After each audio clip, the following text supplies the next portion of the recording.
इन गद्दार नेताओं जैसा अगर हमें नेता बनाना हो तो ईश्वर हमें उठा लेना, हमें नेता बनने की कदापि जरूरत नहीं साहब। आतंकवादी संसद में और विधानसभा में बैठे हैं, आतंकवादी संसद में बैठे हैं साहब। इनकी पेंशन नहीं है, लेकिन इन गधों की पेंशन है। 5 साल जो है पूरा लूटते हैं। गधे हैं, गधे हैं। हमें कहने में क्वेश्चन कुछ नहीं, गधे हैं। आज गधे घोड़े आज संसद में बैठे साहब। ये स्वतंत्र भारत नहीं है, लीज पर जो है भारत की स्वतंत्रता है। लीज पर है सर, ये लीज पर है, 99 साल के लीज पर है। और जो चोर लुटेरे डाकू थे, अमित शाह ने उनको गंगाजल छिड़क करके पवित्र कर दिया। ऐसे कैसे हो सकता है? यदि गधे को गंगा लुटेरे हैं, यदि गधे को गंगा में नहला करके अगर उसको गाय बताए, ये हम बिल्कुल मानने के लिए तैयार नहीं है। हरामजादों ने देश का सत्यानाश कर दिया।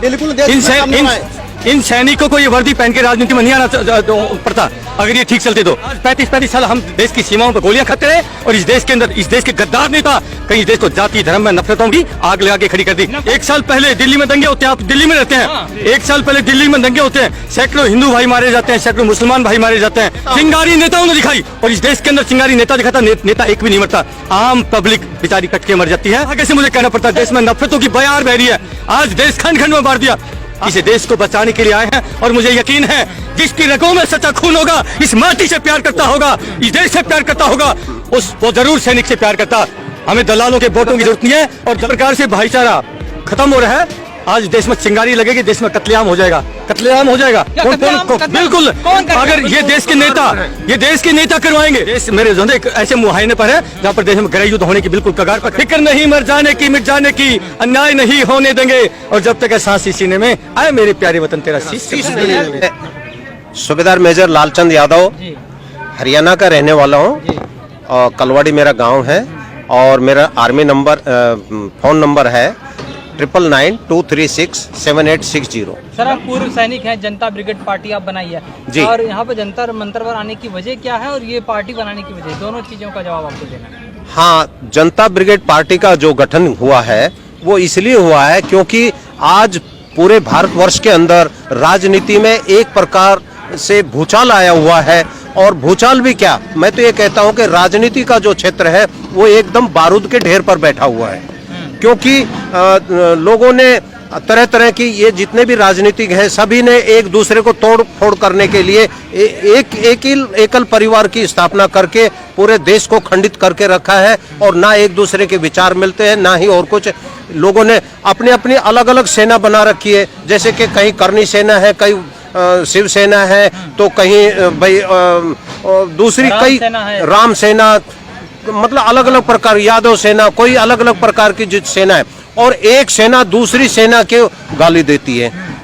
जैसे भीम आर्मी है, जैसे वो कहते हैं बोला ये हरामी है, ये वो है, इस प्रकार के मतलब कटु शब्द बोलते हैं जो चुभने लायक है। जनता ब्रिगेड पार्टी क्या सुधार लाना चाहती है? जनता ब्रिगेड पार्टी जो है पूरे देश के अंदर स्वच्छ अनुशासन लाना चाहती है कि स्वच्छ राजनीति हो जिसमें ईमानदारी और वफादारी से काम करने वालों का चयन किया जाएगा। क्योंकि इस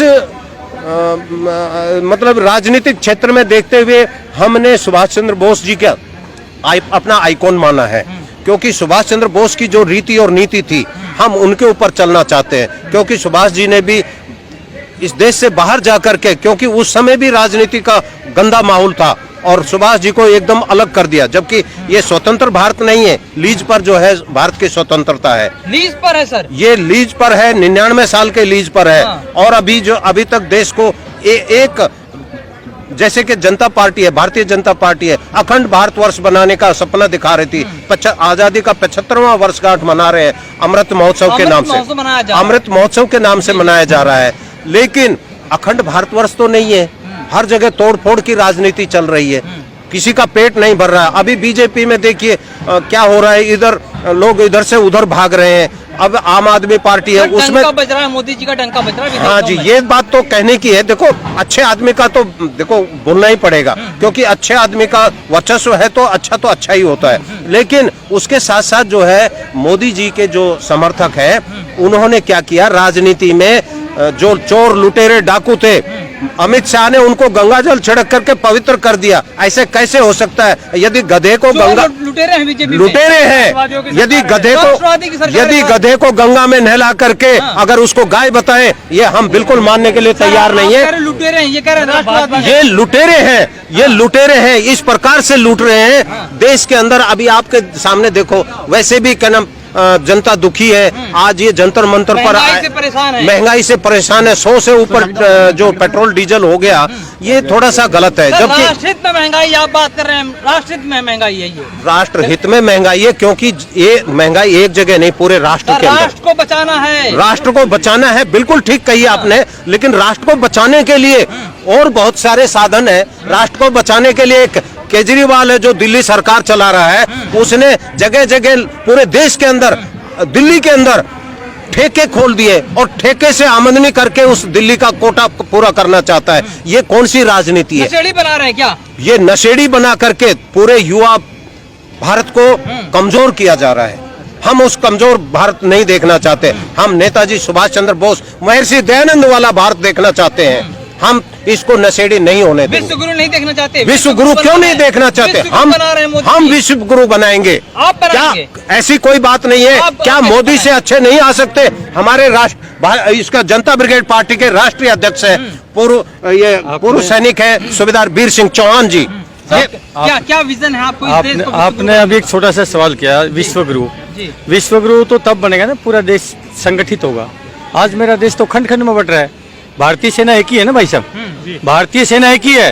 लेकिन दुर्भाग्य से मुझे कहना पड़ता है, इस देश में तरह तरह की सेनाएं बना दी हरामजादे नेताओं ने, अपने निजी स्वार्थ के कारण। हरामजादे नेताओं ने, हाँ, हरामजादे नेताओं ने, बिल्कुल हरामजादे नेताओं ने, आपने बिल्कुल देश हित में काम कर। साथियों इन हरामजादों ने देश का सत्यानाश कर दिया। इन सैनिकों को ये वर्दी पहन के राजनीति में नहीं आना पड़ता अगर ये ठीक चलते तो। जब आपके कपड़े फटते तो आपको बदलना पड़ता है। आज देश के हरामजादे नेताओं ने मुझे कहना पड़ता है, मजबूरन कहना पड़ता है। मेरे दोस्त, हमारी आत्माएं रो रही हैं।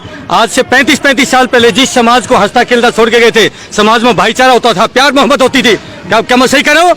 आज 35 साल हम देश की सीमाओं पर गोलियां खाते रहे और इस देश के अंदर इस देश के गद्दार नेता कई इस देश को जाति धर्म में नफरतों की आग लगा के खड़ी कर दी। नफरत बिल्कुल। एक साल पहले दिल्ली में दंगे होते हैं, आप दिल्ली में रहते हैं। एक साल पहले दिल्ली में दंगे होते हैं, सैकड़ों हिंदू भाई मारे जाते हैं, सैकड़ों मुसलमान भाई मारे जाते हैं, एक हरामजादा नेता नहीं मरता। और चिंगारी किसने दिखाई? बताइए कि चिंगारी किसने बताइए? चिंगारी नेताओं ने दिखाई, चिंगारी नेताओं ने दिखाई। और इस देश के अंदर चिंगारी नेता दिखाता, नेता एक भी नहीं मरता, आम पब्लिक बेचारी कट के मर जाती है। मैं तो ये कहूंगा इस देश को जोड़ने का काम सैनिक, क्योंकि सैनिक की कोई जात नहीं होती, इस सैनिक की कोई जात धर्म नहीं होती। सैनिक तो पूरे देश के लिए शहीद होता है। जब सीमा पर सैनिक शहीद होता है तो देश के लिए होता है, ना कि जात धर्म के लिए। साथ ही में हम तो एक चीज कहते हैं, हिंदू मुस्लिम सिख ईसाई ये सभी यहाँ पर रहें और इस देश का आपसी जो अमन चैन है, भाईचारा, वो प्यार मोहब्बत से। लेकिन दुर्भाग्य से मुझे कहना पड़ता है, देश में नफरतों की बयार बह रही है। आज देश खंड खंड में बांट दिया। आज कहीं करणी सेना, कहीं भीम सेना, कहीं शिव सेना, कहीं परशुराम सेना, कहीं जाट सेना, कहीं यादव सेना, कहीं मुसलमान सेना, कहीं चमार सेना। अरे कितनी सेनाएं बनाएंगे? आज इस देश को, देश की आत्मा तोड़ के रख दी, खंड खंड कर दिया। क्या देश को अखंड भारत बनाना? कैसे बनेगा अखंड भारत? बड़ा सुंदर सा मानचित्र बना दिया, उसमें अच्छा कलर कर दिया, मुझे भी अच्छा लगता है। एक साइड में पाकिस्तान, इराक, ईरान जोड़ दिया, एक साइड में बर्मा इत्यादि वगैरह, म्यांमार वगैरह कंट्री को जोड़ दिया। ऐसे थोड़ी बनेगा। देश की जनता को आपसी बिल्कुल एक बाउंड्री करना पड़ेगा, प्यार मोहब्बत जगाना पड़ेगा, तब जाके देश। भारत के सैनिक है, आप पूर्व सैनिक है, क्या आपका दिल रोता है? क्या तमाम? बिल्कुल भाई साहब, हमारी दिल नहीं रोता, हमारी आत्मा रो रही है। हमें नेता बनने की जरूरत नहीं थी। ये माँ भारती हमें ये करा रही है, ये माँ भारती हमें चिल्ला रही है, मेरे बेटों सैनिकों आओ, मुझे अब तुम्हारी जरूरत है। हम तो एक ईश्वर से प्रार्थना करें, हे ईश्वर, अगर हमें नेता बनाए तो भगत सिंह, सुखदेव, राजगुरु, मंगल पांडे, अस्फाकुल्ला खान, इन वीरों जैसा बनाना, इन गद्दार नेताओं जैसा अगर हमें नेता बनाना हो, हे ईश्वर हमें उठा लेना। हमें नेता बनने की कदापि जरूरत नहीं साहब, हम नेता बनने नहीं आए, इस देश को बचाने के लिए आए हैं। और मुझे यकीन है जिसकी रगों में सच्चा खून होगा, इस माटी से प्यार करता होगा, इस देश से प्यार करता होगा, वो जरूर सैनिक से प्यार करता। हमें दलालों के वोटों की जरूरत नहीं है और दलालों के हमें नजदीक लगाने की भी जरूरत नहीं है। इस देश के सच्चे वीर सपूत जो इस देश माटी से प्यार करते हैं, देश के सैनिकों से जरूर प्यार करते हैं, उनका आशीर्वाद हमें मिलेगा साहब। क्या लगता है खतरे में है क्या देश? बिल्कुल देश आप कह रहे बचाने आए आज, बिल्कुल यस खतरे में, मतलब आप बताइए। भ्रष्टाचार चरम पर पहुंचा हुआ है। एक सेकंड आप देखिए, खतरे आज मेरा देश बारूद के ढेर पर लाके खड़ा कर दिया। जिस प्रकार से भाईचारा खत्म हो रहा है, आज देश में चिंगारी लगेगी, देश में कत्लेआम हो जाएगा। कत्लेआम हो जाएगा। क्या कत्लेआम? बिल्कुल, कौन करेगा? अगर ये देश के नेता करवाएंगे, हाँ।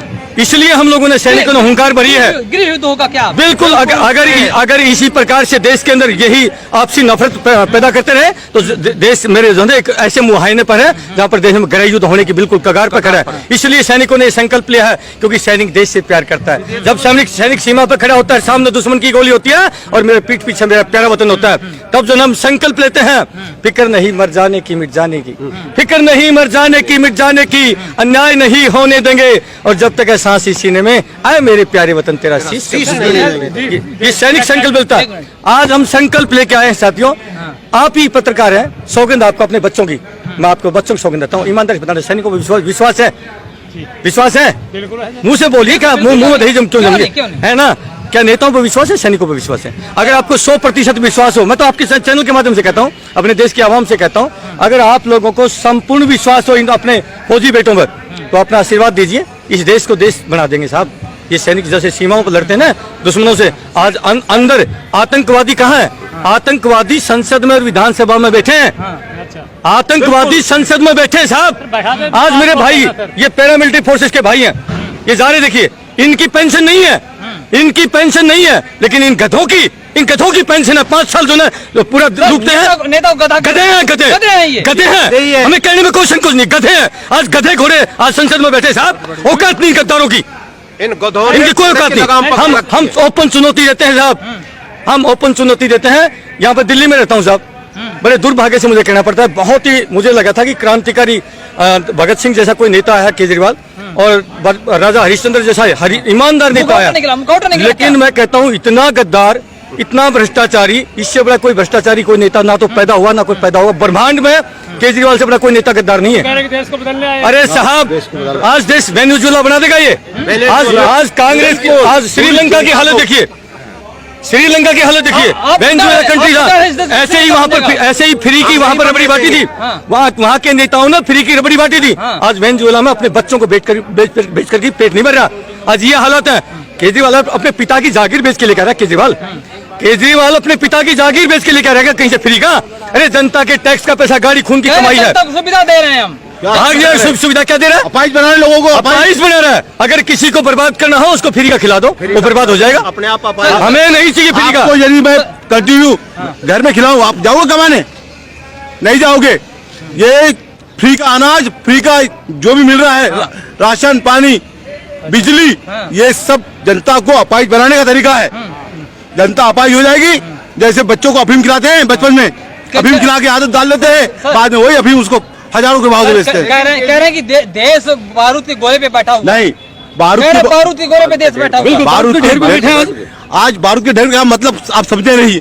बारूद के ढेर का मतलब है कि जनता को अपाइज बना दोगे तो जनता कुछ कर नहीं पाएगी। क्या करेगी?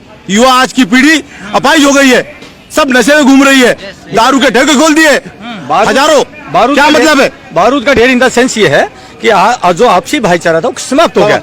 आज कब देश में दंगे हो जाए, कब आपसी जो कोलैप्स हो जाए, इसलिए बिल्कुल साहब, जिस प्रकार से नेताओं की मानसिकता, नेताओं ने देश को आपसी खंड खंड कर दिया, तो शायद मुझे तो लगता है कि देश में कभी भी जाति में, धर्म में दोनों दंगे हो सकते हैं। ये नेता जिस प्रकार से नफरतों की आग झोंक रहे हैं देश के अंदर। देश की रक्षा के लिए आप बॉर्डरों पे गए थे, देश में अब आर्मी भर्ती के लिए युवा जब सड़कों पे आते हैं, उनमें लाठीचार्ज होता है, कैसा लगता है? बहुत दुर्भाग्य की बात है ये। अरे भाई, अगर आप युवाओं को नौकरी नहीं दे सकते तो कुछ उनको ऐसा फाइनेंस करे, मतलब गवर्नमेंट लोन दे ताकि वो अपना पर्सनल कोई अपना बिजनेस व्यापार खोले, लेकिन उसमें भी नहीं है। सिर्फ बोलते हैं, लेकिन युवाओं को कोई नौकरी नहीं है, सिर्फ पकोड़े तलने के लिए जो है युवा। आज के युवा है वो बचपन से एक सपना देखते हैं कि मैं फौजी बनूंगा, बचपन से प्रैक्टिस करते हैं। पिछले 2 साल से युवाओं की जो है वो फिजिकल हो चुका है। 3 साल से भर्तियां बंद है। बड़े दुर्भाग्य से उन बच्चों के, मैं एक ही चीज कहूंगा, अगर सरकार वाकई थोड़ी सी भी उसमें संवेदना है, उन बच्चों को जो 3 साल आप लोगों ने ये टेस्ट नहीं लिया कोरोना का बहाना लेकर के, उनकी डेट ओवरेज हो चुकी है, उनका सपना था सीमाओं की रक्षा करना, उनको कम से कम 3 साल का वक्त जो है छूट देनी चाहिए।